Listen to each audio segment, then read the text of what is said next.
I saw Dr. King when I was 6 going on 7 in a small town called Albany, Georgia. And what was remarkable about him was the fact that he led this march of poor people. Matter of fact, the town that I grew up in, Albany, Georgia, was called the Cradle of Oppression. And so he was there to represent poor people and got arrested, and they took him away to jail. And so that seed still lives in me, and I have to come and celebrate his work.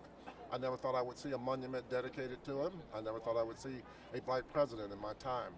And I must say that there's been tremendous change, lots of change, and we can't overlook that.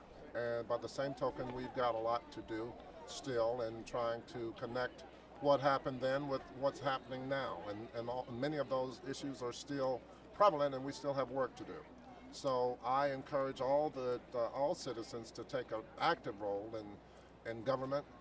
One of the things I see still is that we have injustices in terms of how we look at crime. We've just had a murder take place in Charlotte and in Michigan, whereby 2 African Americans had auto accidents and went seeking help, and they were killed.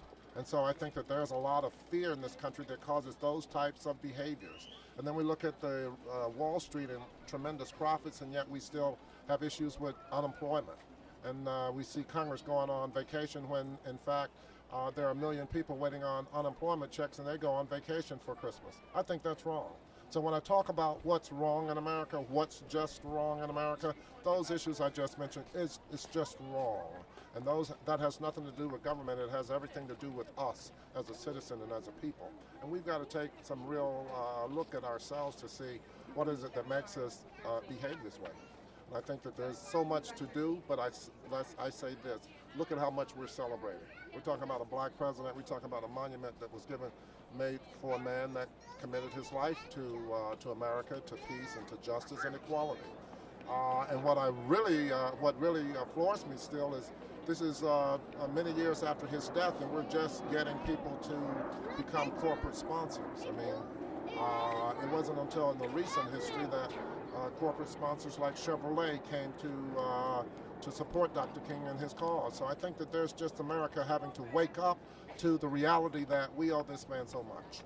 What strikes you about this memorial when you come visit? That all people are here, that it represents gays and every color in the rainbow. People come from every walk of life, and those who have social strife all fall under Dr. King's umbrella. I mean, when he talked about equality, he talked about everyone. When he talked about poor people, he talked about black and white poor people. When he talked about inequality, he talked about inequality for everyone. So it wasn't just a sector that he represented the entire nation. And that's why you have people now responding in the way that they do. And I think that is so beautiful.